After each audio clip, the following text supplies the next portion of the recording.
Live pa rin tayo ngayon dito sa Bureau of Fisheries and Aquatic Resources sa BFAR, sa Visayas Avenue, Quezon City.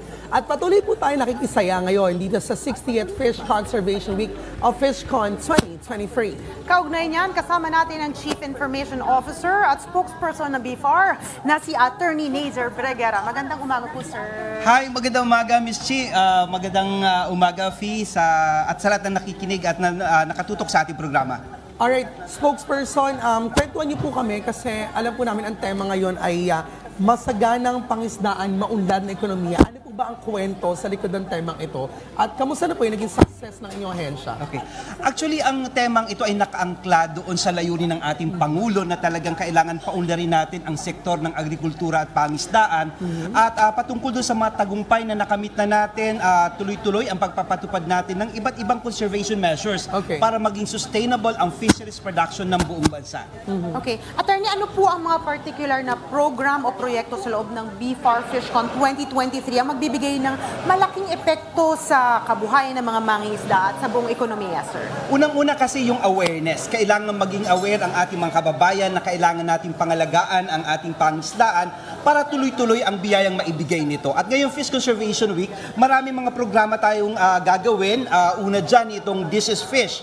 Pagpapataas ng kamalayan ng ating mga kababayan tungkol sa kasaganaan ng ating pangisdaan. Meron din po tayong ginagawang mga technical sessions, mga technical assistance activities para maipaabot natin ang serbisyo ng ating ahensya para mas mapalago pa natin ang pangisdaan at ang ating ekonomiya, syempre.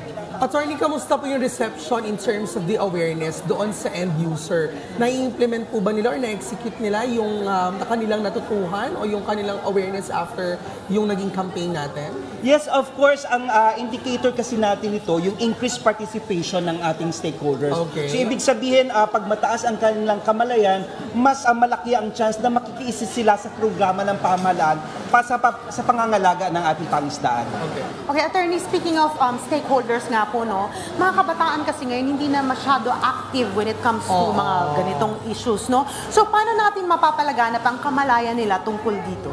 Ginagamit natin ang social media. Kasi sa ngayon, nandun sila sa social media. Kaya maliban dito sa mga physical activities na ginagawa natin, ginagamit natin ang ating Facebook page ng BFAR para po mahikayat ang kabataan din na magkaroon ng kaalaman tungkol sa ating pangisdaan.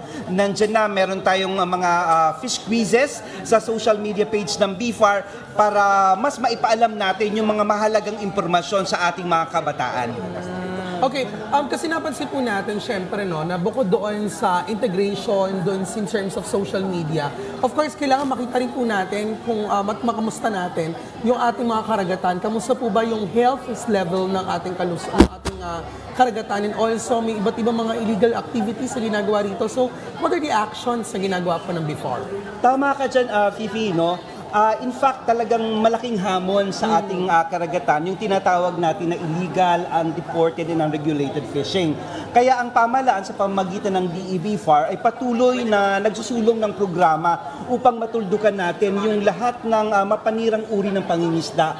Isa na dyan yung pagpapatupad natin ng closed fishing season na kung saan sa isang panahon, sa isang taon, ay sinasara natin ang isang fishing ground para magkaroon ng pagkakataon ng mga isda na makapagparami. Okay, balikan ko lang yung kamalayan sa kabataan. Ito po bang nangyayari sa likuran natin na competition para makahikayat sa mga kabataan na maging mas active dito? Yes, itong nakikita natin sa likuran ay tinatawag natin itong Dish is Fish contest. Tagisan ito ng skill sa pagluluto at ang mga participants natin dito ay mga senior high school student ng Quezon City. So malaking tulong ito para mapataas natin ang kamalayan ng kabataan tungkol sa kahalagahan ng industriya ng pangisdaan at maliban dyan, malaman nila na ang pinakamurang source ng protina ay isda talaga. At marami tayong pwedeng gawin, mga innovation para mas maging affordable, mas maging presentable ang mga pagkain isda sa ating kabataan. Isa lamang yan sa napakarami nilang activities para sa FishCon 2023. We have Lagro High School, A. Rodriguez Junior High School, Batasan Hills National High School. We also have Commonwealth High School and Novaliches High School. iba't ibang klase ng putahe mula sa iba't ibang klase isda ang kanilang prepare ngayon. Ito, ang isdang ito ay tinatawag na dalag. Oo. Na may tausi. May tausi siya. Meron din, tara puntahan natin. Tara, attorney. Ito mula sa E. Rodriguez Junior High School, ang kanilang isda ay ayungin. Paksiw ba yan? Hindi. Oh, di ba pauso ako desisyon? Ano tawag dyan? Anong tawag sa luto na to? Hindi niyo pwede sabihin. Ayungin balls with spicy Asian tomato salsa. Ano yun? Pinutol-putol nyo o maliliit talaga yung Oo, ganyan yung ayungin eh. Nagbo-ballroom yan. Ano, may salsa. naman. Okay, punta tayo sa kabila, Meron sir. naman tayo sa Batasan National High School. Ayan, kanila naman ay hito balls. Cheers! Nako, Niya. yan ang gusto ko. May flakes siya kasama and pumpkin moringa pasta and sweet sour sauce. Nako, sana umabot tayo. Pero pakita natin kung gaano kasarap ang kanilang hito balls. Ayan.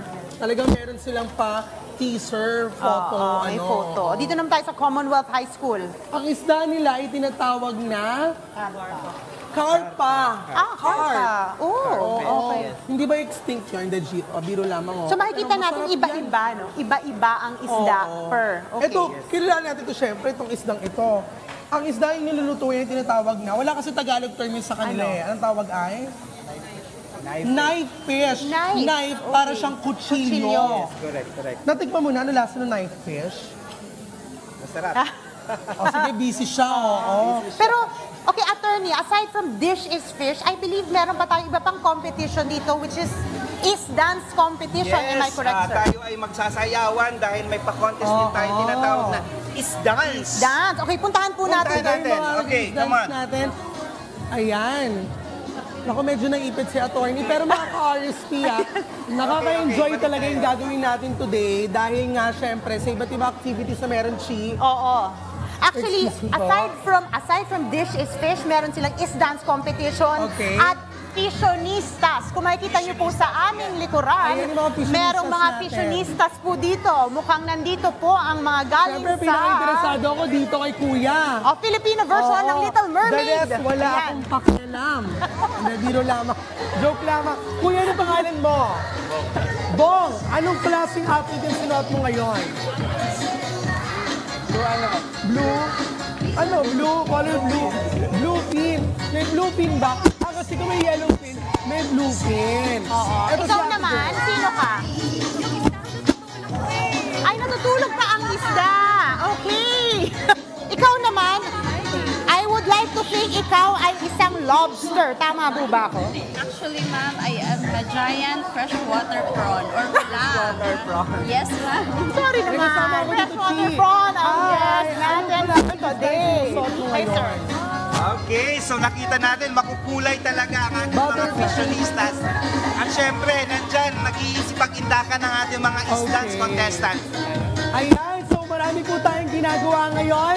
Maganda siguro makichat ka na rin tayo sa ating mga kasama dito sa Before. Kaya naman, let's go! Let's all dance! Woo! Ay, tako Lord.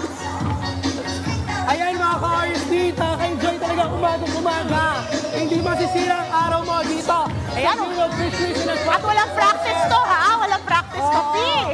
Diba? Muli siyempre, bisitahin po natin. Ay sir, invite naman natin ating mga ka-RSP na bumisita rito at makiisa sa inyong festival. Yes, iniimbitahan po namin kayo na makisaya dito sa Bureau of Fisheries and Aquatic Resources sa pagdiriwang natin ng Fish Conservation Week. Makiindak, makikain at makisaya kasama ang ating mga kasamahan sa PTV4 Rise and Shine Pilipinas.